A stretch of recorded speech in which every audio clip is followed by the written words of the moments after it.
أعوذ بالله من الشيطان الرجيم. بسم الله الرحمن الرحيم. الحاقة. ما الحاقة؟ وما أدراك ما الحاقة؟ كذبت ثمود وعاد بالقارعة. فأما ثمود فأهلكوا بالطاغية، وأما عاد فأهلكوا بريح صرصر عاتية سخرها عليهم 7 ليال و8 أيام حسوما فترى القوم فيها صرعى كأنهم أعجاز نخل خاوية فهل ترى لهم من باقية. وجاء فرعون ومن قبله والمؤتفكات بالخاطئة فعصوا رسول ربهم فأخذهم أخذة رابية. إنا لما طغى الماء حملناكم في الجارية لنجعلها لكم تذكرة وتعيها أذن واعية. فإذا نفخ في الصور نفخة واحدة وحملت الأرض والجبال فدكتا دكة واحدة فيومئذ وقعت الواقعة وانشقت السماء فهي يومئذ واهية والملك على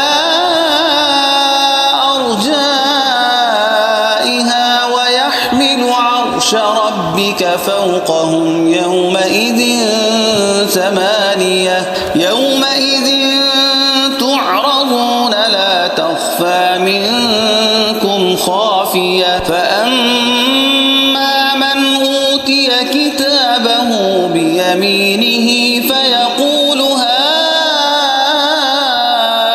اقرءوا كتابيه إني ظننت أني ملاق حسابيه.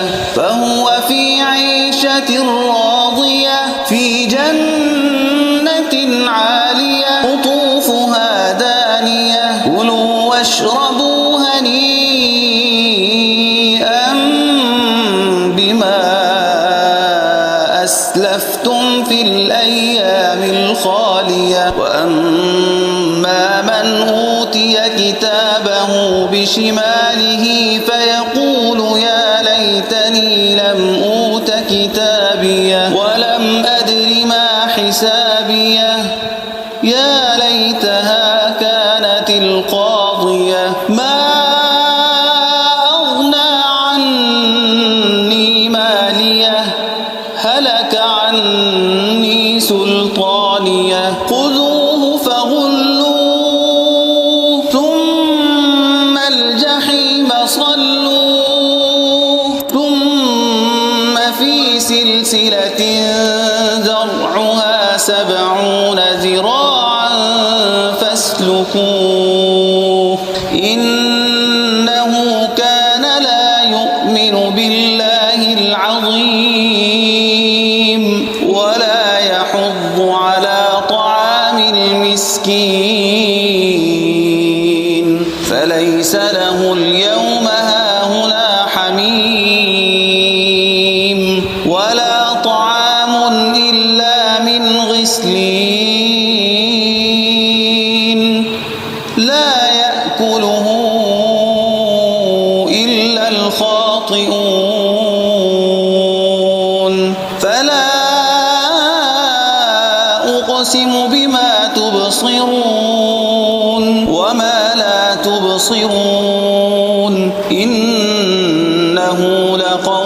رسول كريم وما هو بقول شاعر قليلا ما تؤمنون ولا بقول كاهن قليلا ما تذكرون تنزيل من رب العالمين ولو تقول علينا بعض الأقاويل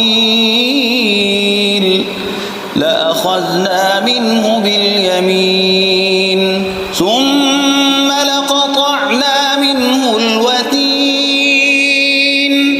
فما منكم من أحد عنه حاجزين وإنه لتذكرة للمتقين وإنا لنعلم أن منكم مكذبين وإنه لحسرة على الكافرين وإنه لحق اليقين فسبح باسم ربك العظيم